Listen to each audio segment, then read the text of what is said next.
This program brought to you by Brewski's Bar and Grill, located in Utica, Minnesota. Your one-stop shop for delicious burgers, fries, pizzas, and more.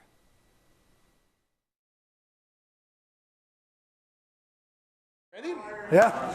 Welcome to Sports Back Talk with Boley and Ringer. Yay! Got to put in your own applause like MASH or something, make sure that you get your laughs. Well, it's a big crowd here again at Looney's. I don't think they were quite ready for us to get going this quickly. No, they just had the doors on, and it was us or the doors. Yeah. Usually we were given the door. Absolutely. So let's start with the Gopher football team. Wow, you really want to go after me, don't you? I'm going to start and say that I was wrong because I sat here, I don't know, 2.5 months ago when the Big Ten season was going to start, and I said that they'll go 0-9. They won't win a Big Ten game. It isn't going to happen. And PJ Fleck and the crew somehow got out of it 3 wins. And the biggest one this weekend, of course, over the Cheeseheads, which was always good. Get the axe brought home where it belongs. So. Yeah, he has nothing to say. He could care less. I'm perplexed. In the Gophers and how they. I mean, they didn't play at Minnesota. They played in Camp Randall. Wisconsin. What, they haven't won there since 93? 94 was the last time that the Gophers won. 24 years since they had won there, yes. So, 2 things. Great that they won. Stand up 6-6, going to a bowl game. That's the good thing. That's the good thing. The second good thing is they will sell tickets for next year. Yep. I think they did a good job to the relief of Mark Coyle and Kaler and that crew. But thirdly, the expectations are on. I agree with you. I think the biggest bonus is they get like 3 more weeks of practice. Mm-hmm. Yeah. With and I don't want to. They got a young group of kids. Okay, they got the youngest team in the nation. 52 freshmen. They need 3 more weeks of practice. That was the best thing that comes out of this. I could care less what happens in Detroit or Dallas or New York or wherever they end up playing. They're going someplace. Wherever they go, they can lose 45-0 for all I care. The big thing is they got 3 more weeks of practice to get these guys doing the things that they need to do, and hopefully a nice outcome at a bowl game. But that should transform into what's going to happen next year. And you're right, expectations are going this way. You get 3 wins this year. What's the number of, this is Big Ten wins, what's the number of Big Ten wins that they got to get next year? Well, I mean, it's just keep progress. I mean, development, that's what these next 3 weeks are. More development time, more bringing up the players. And a bigger question, who's going to be quarterback next year? Well, I think the kid from Eden Prairie didn't look like he's ready for community college, let alone Division I. Well, I think Tanner Morgan kind of put his stranglehold on the job. There's something that he's going to have to do something wrong to not get the job back.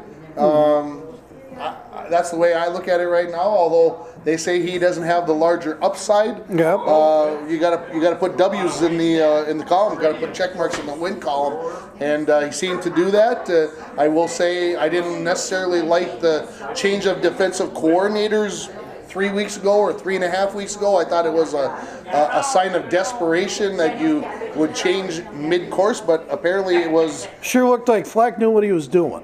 Yeah. Which is I guess PJ looked at it that way. If we start playing better D, it'll look like I know what I'm doing. Well, and I think after giving up 600-plus yards to Illinois, who is not going to a bowl game, I don't believe, who won only 2 or whatever Big Ten games, you kind of start going, something's not right here. Yeah. And, it's. I thought maybe it was a smokescreen to try to cover up some inadequacies with the kids or whatever else. I think. Well, we can go into the Vikings because I think they threw up a big smoke screen this week because all they kept saying was, Mike Zimmer, we got to run the ball, Well, I think we took what I asked for last week or whenever, a pass first, run second approach. Run one off of what you get going with the pass, do those kinds of things. I thought they did that last night. Yeah, nice transition. Yeah, I think Zimmer watched the Kansas City LA game. LA game.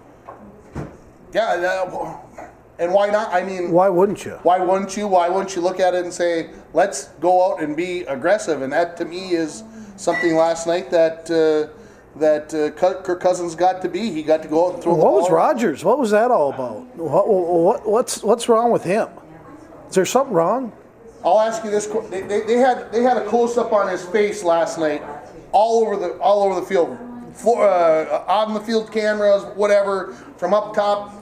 There's no twinkle in his eye. There's no fire there. He was checked out of that game last night. He was ticked off. He's not having fun. You talked about this with the Wild players. Can you see it in Charlie Coyle's eyes? Yeah. You did not see that in Aaron Rodgers' eyes last night. He was checked out of that game. I think by the time all his linemen had gotten hurt by the third quarter, he said, you know what, this is a self-preservation thing. I better, if they start putting the pressure on me, I'm getting to the ground because I don't think I'm going to survive otherwise. And I think he checked out last night, and he said all the right things after the game and whatever else, but I think he knew the writing was on the wall, and he's not having fun. I think, well, if Mike McCarthy doesn't get fired, then something's got to happen because they're not on the same page. He's gone. They'll keep him to the end of the year, but he costs me fantasy football big time. Aaron he Rodgers just scores his normal 23, 22 points. I win. Huh? He gets 13. Wow. And he wasn't even trying to make plays. They were running the ball. He normally checks out of that. He doesn't like to hand the ball off. But they've got this kid who's averaging 6.5 yards a carry, though.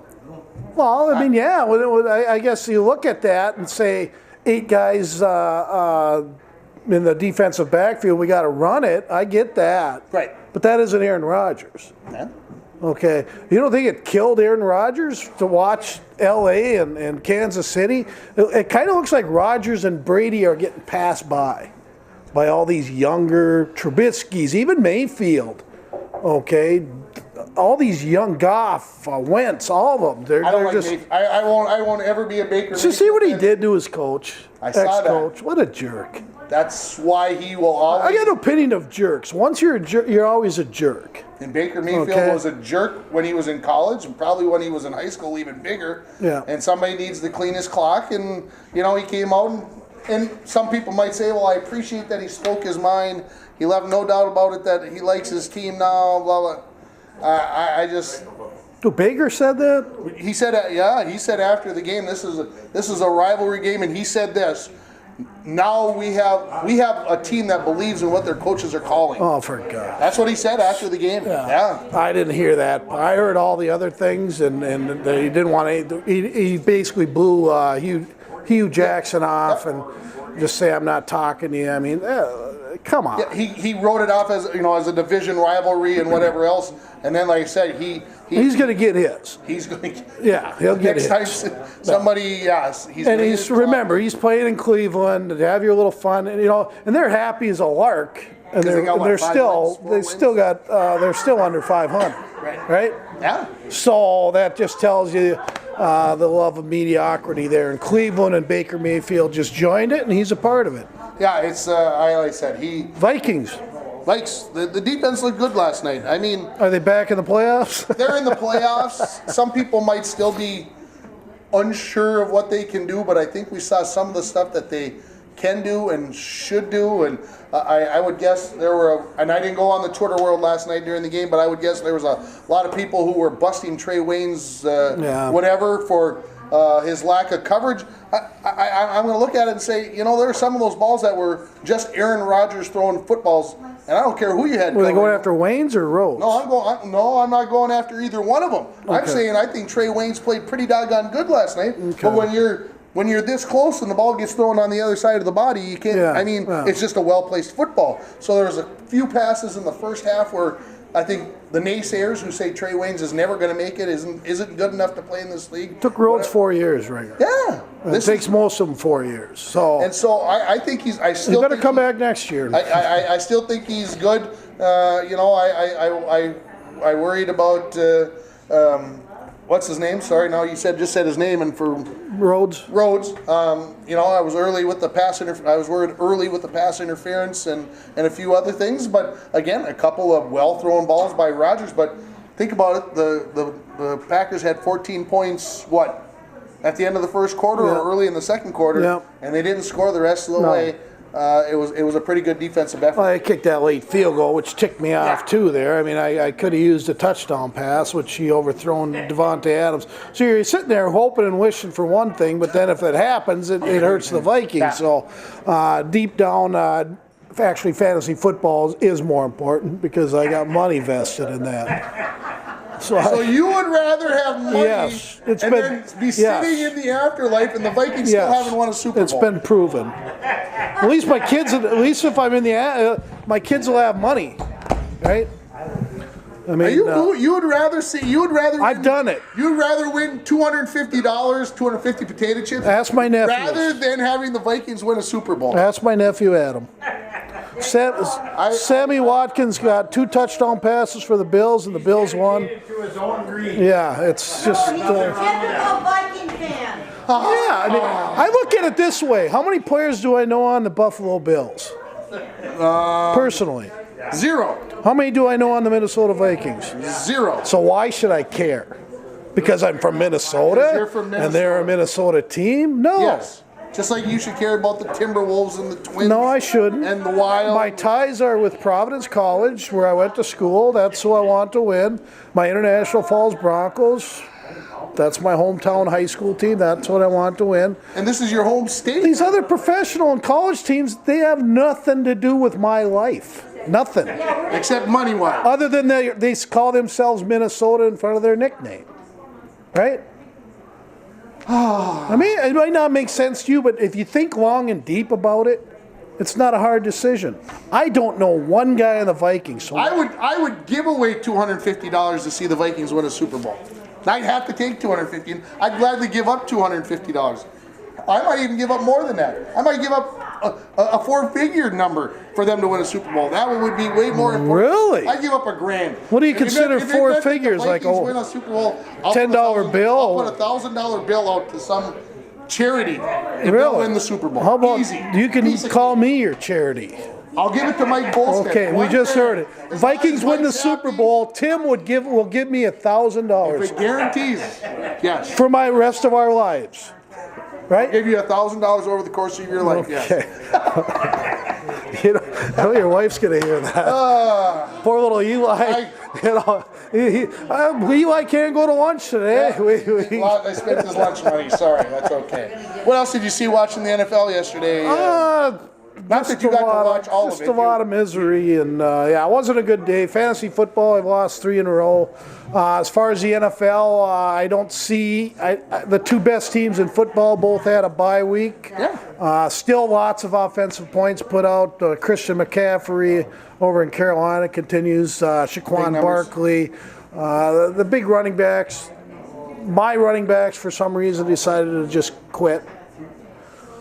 I can't explain that for you. I wish I could. You know, it was so much fun the first 9 weeks, and then these last 3 have put me back into fantasy football reality. Okay. Let's get off of fantasy football. Okay, so let's make any predict. You want to predict maybe the 6 teams that are going to come out of each conference? Sure, we can do that. I mean, let's throw it out there. Just kind of off the cuff here. So AFC, let's go. AFC first. Yeah, we'll go East. I'm going to say that the New England's going to come out of there. Well, it's not even a no-brainer. The other teams are all under 500. Good pick. Yeah, I mean, yeah. So, and then of course Pittsburgh's going to find their way back through. Yeah, Pittsburgh will find their way in. Yeah. Houston must be ahead in the South, right? Houston, Indianapolis is winning now, but Tennessee's there. They're all 500. Houston's like 2 games up. And Kansas City, of course, is in. So there's your 4 division winners, possibly. Yeah.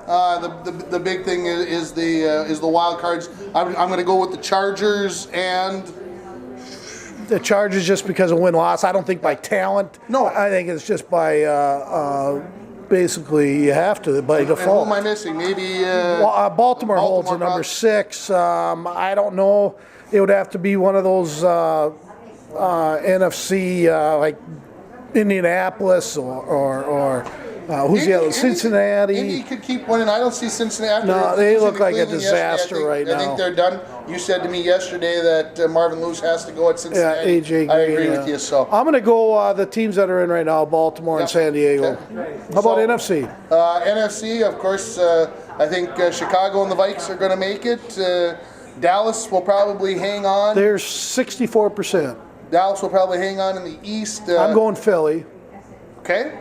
You're Philly. You're I'm hanging going on to Philly. that. Yeah. They're going to win out. Okay. And then you've got New Orleans and Carolina. Even though Carolina's out. Carolina's out. Yeah. Can't pull it No. back together. New Not Orleans good will get in. They'll win that by a landslide. Who's out? Who's the other one? The East. And then the Rams, we've got to go west, and there ain't nobody else. Nobody there. And then Seattle isn't going to make it, right? Seattle's 6-5. Big game with the Vikings in 2 weeks. That's a Monday huge night game.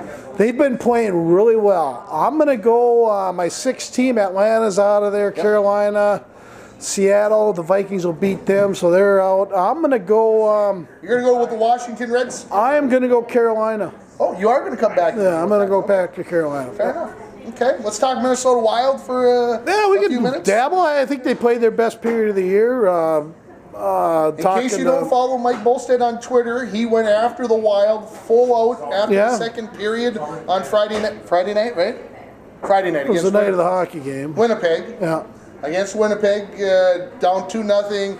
We can't win the big game. We can't beat the two big Central We teams, can't beat Winnipeg and Nashville. And Winnipeg. We're done for. Stick a fork in us, and then the Wild come back and score 4 in the third period. They read my tweet. They read your tweet in between periods. There you go. What else would they be doing? Apparently not playing hockey for the first 40 minutes. But actually, they didn't play bad, but none of them can finish. But what I like, and I talked just kind of going back and forth with Tenna on K-Fan celeb, and I told him, he never replied back. He replies once in a while, but he didn't reply. What happened is that's the first time I've ever seen the Wild react the way they did, as far as aggressive. Getting in with the. You saw my other tweet about Charlie Coyle when he just was possessed. Suter was just ticked off, okay, and Charlie Coyle was still Charlie. He's a little bit mad. So Foligno drops the glove. Foligno, Greenway, and Seawer are all in the box. But I want to go back the previous game, like on Tuesday or something. Foligno was talking, whatever, and they dropped the gloves. They were getting, maybe it was over a week ago. They were getting their butts whooped. He needed to get the crowd into it, and he just said, "Screw it. I'm probably going to lose this fight, but I'm dropping the gloves because when he got done getting beat up, he kind of went like, guys, let's go. Are you ready? Yeah. Let's play some hockey." Yeah. And so to me, what happened on Friday in the third period against Winnipeg should make you happier than a bug in a rug, because you should be going, this is what we've been waiting to see this team get ticked off and say, screw you guys, we ain't going to sit here and take your crap anymore. We're going to fight back. They fought back at it. And I'm not condoning the fact that there was altercations. I don't condone that at all. But when they are just physically abusing you and you have nothing to come back at them, Seawer's changed the personality. Patterns change the personality. Okay, that's a big thing. Greenway, and he hasn't played real physical, but his presence in that game with Winnipeg was obvious. Byfuglien was after him. He was ticked at him for whatever reason. He went after Parise. So, and just the reaction, and Koivu and Suter, when I see those two guys into it the way they were, it's like, now it's hard to do that 82 games, right? It really is. But if someone goes after you physically, continually, and you have no response, then your guys like Granlund, Parise, Zucker, they have no chance, because they're going to continually get abused and never get any room to go anywhere. But when you go back and you go after them, then they'll say, well, we better lay off there, because you can always go after Laney, and I don't know if you saw his reaction. No. Well, he took his stick and he's tried breaking it, and he couldn't break it. Somebody got their phone on it, and they showed Laney after the game trying to bust his stick, and he never did bust it. But good quality win. Do they play tonight? I was thinking about that as I was driving out, and I'm like, I think they got Arizona next. Okay. Who made a trade? They got Schmaltz, the former UND North Dakota Fighting. What are they now? Fighting Hawks. Yeah, I mean, he's the UND Chicago on Friday and Blackhawks. Saturday night this week. Yeah, Chicago Blackhawks. I had tickets, by the way, but my daughter, anyway, she let me go. She didn't end up getting them for me or anything. Oh. But anyways, Schmaltz, Stan Bowman said he would never trade. Okay. Okay, he said he's keeping him. He got traded to Arizona for Strami and Perlini. Strami's a nice player, real high end. He was a top 5 overall pick about 4 years ago, and I think they're going after a possible skill set there. But we'll see. I like Schmaltz. I think Arizona won that trade. Okay. What else? What'd you think of the Wild? Did you watch it at all? No, I was actually at the Prep Bowl on Friday when that game was going on, so I was kind of following along on my phone with the updates and that kind of stuff. Okay. But I did not see, other than the few highlights, is all I saw from Friday's game. But Yeah, like I I said, mean- what I read in the paper Saturday morning was more telling about the attitude of the guys and that they've come around to this. We can't be getting beat up anymore. We can't just lay down and say, well, we'll take it. We're not that kind of team, and it's a great sign. I think we both felt like this team was going to be marginal during this season, not probably make the playoffs, maybe just sneak in. They've shown with that they've got some grit, and There we is didn't something think that there. we had it. Well, here's I'm always still concerned about injuries, of course, the depth. I'm real curious to see how Sam Anis would play. Don't know if he'll get his chance. Luke Cunnen's waiting to come up. He is ready. I think the days of Matt Hendricks, I hope, are done. I don't see the value in having him. They say he's a good locker room guy, but the way it looks, it sounds like Sealer and Patterin and guys like this, I'll put in my locker room. Nino got moved down to the fourth line, had one of his best games of the year. Did he treat it as a demotion and I got to show what I want, or I could be going away type of thing? I mean, was he playing that badly? I might be wrong with this, but confidence is such a huge thing with high-end players. And when they're lacking it, a coach has to try everything and anything. Either give them more ice time, put them with a certain player, okay? Or what he did this time. So you want to give him the Miguel Sano when he's batting 174, and you got to keep sending him out there day after day after day. Because Yeah, I really don't think you could send Miguel Sano any messages and he would even get it. So, Nino, they've tried pretty much everything, and it has nothing to do with his skill set, work ethic, none of that. It's all right here. It's all confidence ringer. I know this for fact, and they're trying to find and get his confidence back. So let me ask this question, because you're a coach, you played hockey. Okay, instead of playing on the third line, you're playing on the fourth line. Yeah. Most times that means if you're out on the fourth line, maybe the other team is sending out their fourth line as well. Mm-hmm. So you're getting a chance maybe against a little lesser line to maybe make some stuff happen. No coaching. There would be no coaching strategy to what that. As far as that does it give goes, you a better opportunity to put the biscuit in the basket like he did? I mean, no, it was also got a reason to get him off the power play, put Greenway on it, see what he could do. Nino just needs some confidence, and the big thing there too is there wouldn't be a reason to do it just to match up a line, right? So no, that's not the reason. He'll be back. He'll be top 6 or 9 again, but. Right now, I mean, play that fourth line. You got some hard workers. You got a center iceman that actually can score a little bit in Eric Fair. I mean, he knows what he's actually pretty good offensively, and then JT Brown when he can contribute and hit guys and create turnovers, and that's what Nino does. Is he's opportunistic and very skilled, very talented. That hasn't gone away. It's all confidence, and once he gets that back, then we'll see Nino again. What else you see in the NHL this past week or two? Because we really didn't talk Buffalo, 9 games in a row. Wow, that's pretty impressive. You're going to do that. It's kind of like Phil Housley, head coach, right, Minnesota. Well, it has nothing to do with it. The sports, if you get enough high-end draft picks, like the Los Angeles Rams kept getting tons of draft picks, and eventually you're going to start getting better. That's all most Minus the Edmonton Oilers? Yeah. They're one team that really has. And I mean, they made a breakthrough a couple years ago. But the NHL, that's how great teams are built with Malkin and Crosby, Kane and Taves, Doughty over in LA. So you got Stanley Cups there, and that's how those teams are built. So again, we'll see what happens. It should be what are we, about 25, 30 games in? Probably. NHL. Well, probably, yeah, we're 2 months in, so probably 20. Big weekend for Minnesota fans, though. Vikings beat Wisconsin, Gophers beat Wisconsin, and Wild beat Canadians. We beat Winnipeg, their biggest I would say their biggest rival, I mean, territory-wise. Yeah, the Blackhawk Wild rivalry is still there, but I would think right now it's Winnipeg, and I don't think Winnipeg thinks it is, but maybe they do now. Yeah, I'm sure the Winnipeg people would prefer the... I think they like coming to Mini. Yeah, oh, Yeah, yeah. I think that's why that rivalry... You should come to the city. We're gonna plan one of these. Me and you and the two wives. We're gonna go to St. Paul, and me and Diana will show you how to live St. Paul style for a weekend. I like it. I love the idea. Just bring your drinking shoes, me Right, boy. we'll throw it past her when we get home. All right. We'll see what... Instead of going, here's what he does. He takes off. He'll leave like on a Friday night.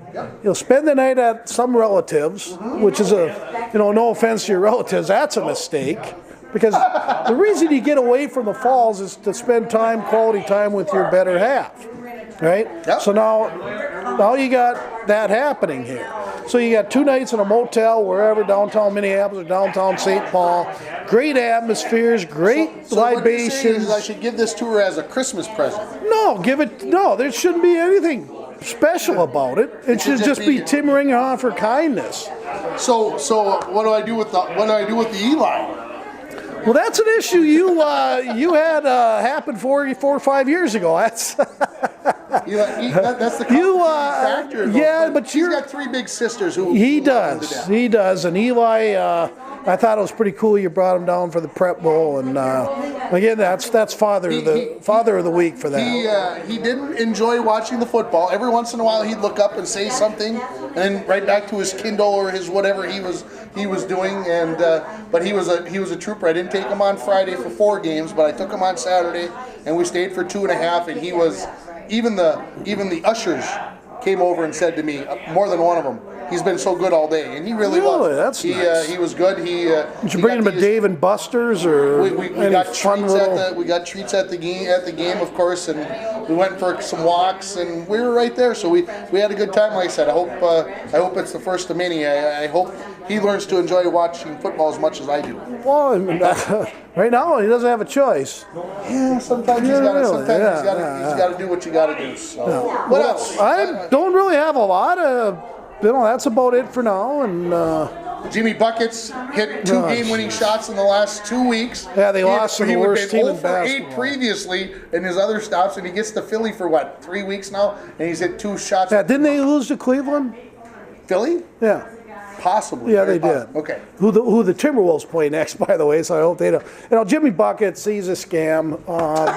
So what? He hit 2 shots. That's what he's supposed to do. That's what he's supposed to do. Shoot, make basket, move on. I thought it was just interesting because they were making a big deal The about Wolves are better off without him, and they've proven it. They've 4-1 since he's gone, and the offense and defensive ends of the floor have been but I'm still slightly better. still concerned about Wiggins. I don't know. Who's going to take him? Nobody who's will going to take take him with that contract? He's just so overvalued, and you live with it. You got to live with it. Let's go to Q&A. Go to the Q&A. What do we got? Where are we going? Well, we're gonna get something out of. He was over there scheming. Oh, I can tell you. jeez. He's got the notebook. I hate when he has a notebook. That means there's more than one. All right, ready. Worst fumble in history. Worst fumble in history has got to be the butt fumble, right? And why? Mark Sanchez. Mark Sanchez takes the snap from center, turns, and hits the guard in the butt with the football, right? New England Patriots. Against the Patriots. Good, you even remember that. Yeah. And fumble. That's got to be one of the worst. And then I'm the going to other go one- Jim Marshall against the San Francisco Oh, for 49ers heaven's sakes, where he wow. ran the wrong way. He did. Went and scored a touchdown for the other team, but you only get a safety for it. Because he Throws threw the the ball out of football the end off the right shoulder. You're and, right. 1964, Jim Marshall. I think it held it back from getting in the Hall of Fame And of for course, a few years. The New York Giants in Philadelphia. Oh, Joe Pisarcik, yeah. Pisarcik in about 77 or 78. And Herm Edwards. Those would be the 3 worst fumbles. Hey, Herm Edwards. Herm Edwards, you're right. Yes, so there you go. It all comes. Joe Pisarcik, what number was he? 9. Very good. We are sick individuals because we know this stuff. Okay.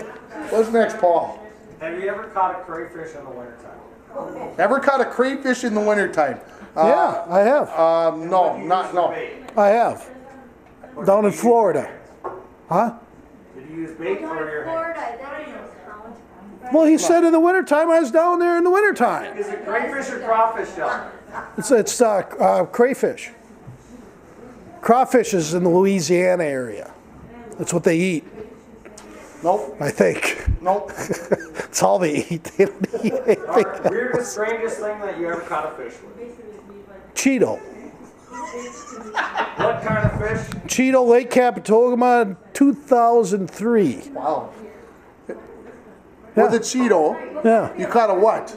I got a walleye. That was one desperate wall. No, the fish. Must have been. I could have thrown nothing down there, and they would've would've got- caught- Yeah, that Okay. was nutsy. I've never seen a bite on cab ever like that. I Cheeto, can yeah. honestly say that I have caught crappies on just a bare hook. No minnow, no anything on it. Just the Up shine in in it. Nestor Falls. Just dropped the hook down, and they saw that thing coming, and they were flying for that red hook. Strangest thing. I couldn't even believe it. You'd think there'd have to be something on there, wiggling or something. Nope, just that red hook, and they were all over it. Yeah, yeah. Is that it? I can go more if you want. Well, one more. One more. What do you got? Because he's saving. Are we these getting up. away from the Cheeto type questions? It would just be a Thanksgiving question. Thanksgiving? Well, I like Thanksgiving. The weirdest, strangest thing that you never thought that you would try over Thanksgiving or a holiday meal that you actually enjoy.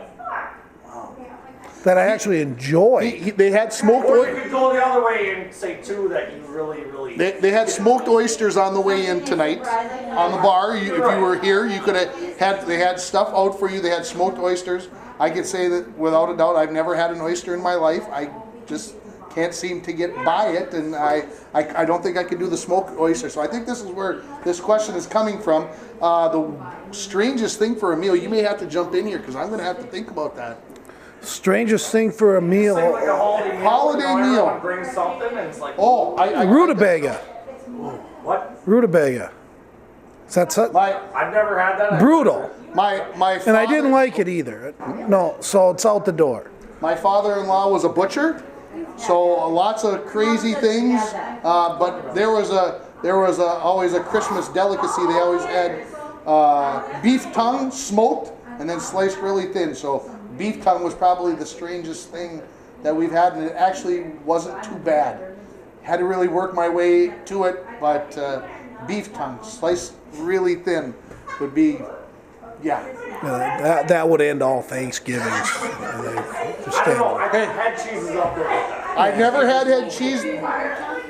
I'll say this, and like I said, my father-in-law was a butcher. One day I walked in the house, and I'm like, God, it smells like pee in here. It smells like urine. What's going? He was cooking kidneys. He had butchered pigs that day, hogs that day, and he was cooking the kidneys, and of course the urine. Oh my Lord! You're going to go through the whole cycle of what happens here? It makes me sick just thinking about it to this day, and that's like 30 years ago. Well, I want to. I mean, you know, again, Grandma Archie, my mother-in-law, made another great Thanksgiving feast for the clan this year. Sophie brought up her new beau. Okay. Amanda was there, and Bert came home for the first time since April. So, Lexi He and wasn't Mike up all summer. hasn't been there. You know, he's been hitting the grindstone. He loves real estate, and anybody moving out of the Twin Cities, you contact Bert Bolstead. He's your guy. He's doing really well, and but it was one of the best Thanksgivings I've had in a long time because all good to my hear. kids were here. That's And awesome. All right, what do we got over here from this table?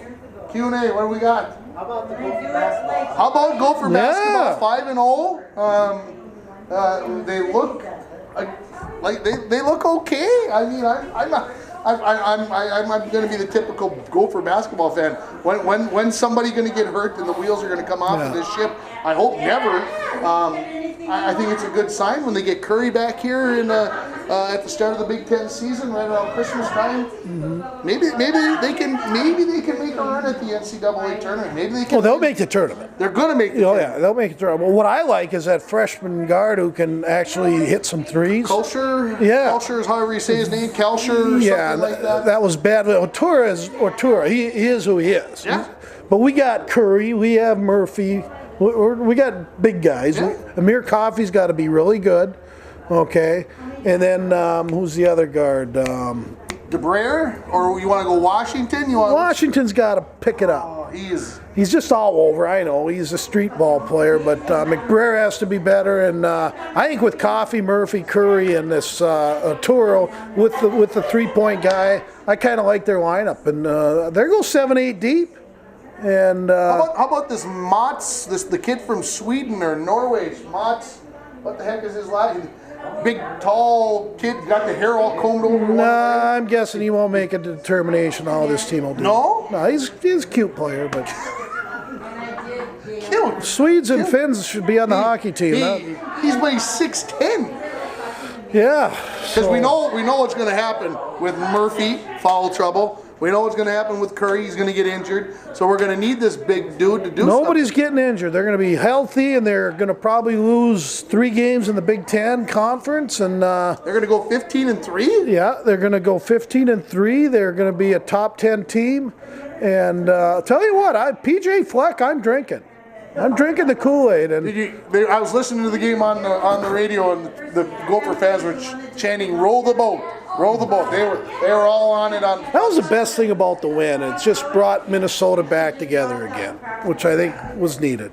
Isn't it strange how winning a meaningless football game, really? Yeah, but personally, I didn't care. Yeah, because it's college football. Yeah. And what difference does it make? Because Alabama is going to win it anyway. And I don't know any of the players. We're out of here. Oh, wait, now we got to talk college football. What about Michigan and Ohio State? What did you expect anything different? Okay, so who do you think will be in the Final Four? Yeah, we got to pick. Well, not Michigan. Not Michigan. Georgia is going to get beat by Alabama, so you got Alabama, Notre Dame, right?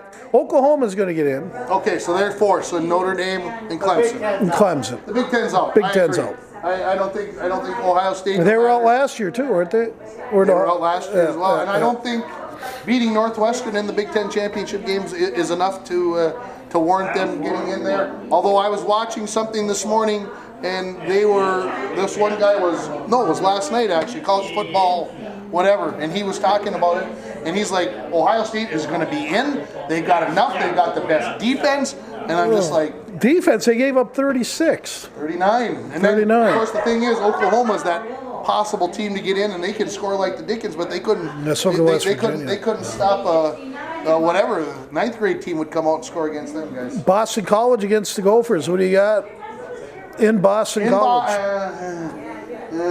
I'm going BC. Okay, I'll just say it.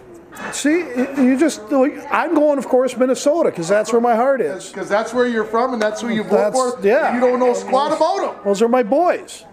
Anything else, Lloyd? All right, we're out. You're going BC because that's where you're from. That's where. No. I'm going BC because I think the Vikings. Yeah. I think the Gophers wake up. I'm good. The Gophers wake up. Yeah. You taking Gophers now? No, I'm taking BC. Well, I'm taking the Gophers, and loser will buy whatever libation the other guy wants next week. Have a good one. Thanks, Don't take everybody. us too serious.